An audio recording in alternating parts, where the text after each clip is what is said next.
Hello friend, नमस्ते। स्वागत है मेरे चैनल में। आइए सुनते हैं कजरी गीत।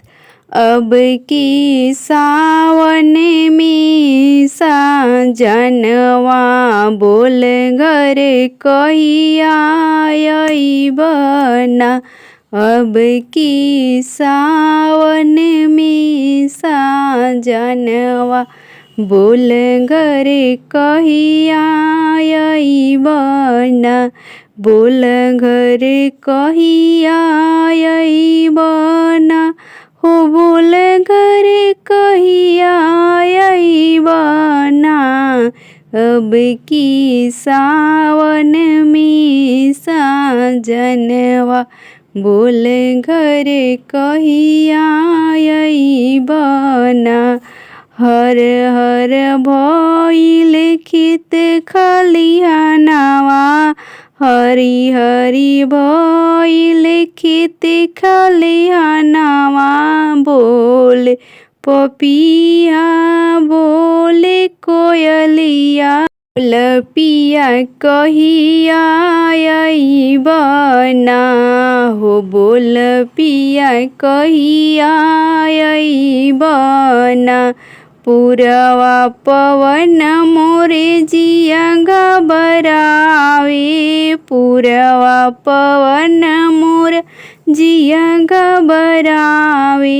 जिया घबरावे हो, जिया घबरावे।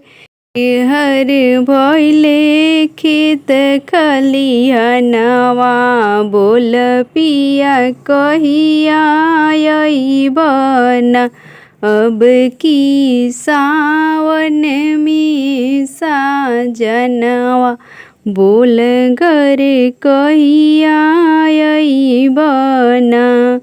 ननद त हंसी हंसी झूला झूले, ननदो त हंसी हंसी झूला झूले। अम्मावा की डढ़िया कोयलिया बोले, अम्मावा की डढ़िया कोयलिया बोल। बोल पिया कहिया अइबना।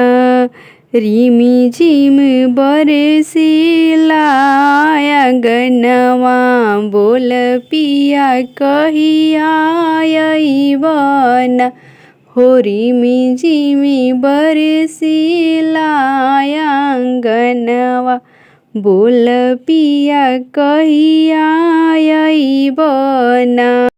रोज साजन जी गए परदेसवा, ना जाने कवनो करनवा ना।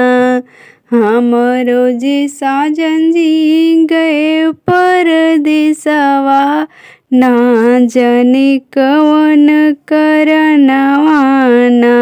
सोची सोची बहेला मोर नयनवा, बोल पिया कहिया अइबना। सोची सोची बहेला मोर नयनवा, बोल पिया कहिया अइबना। अब की सावन में साजनवा बोल पिया कहिया अइबना।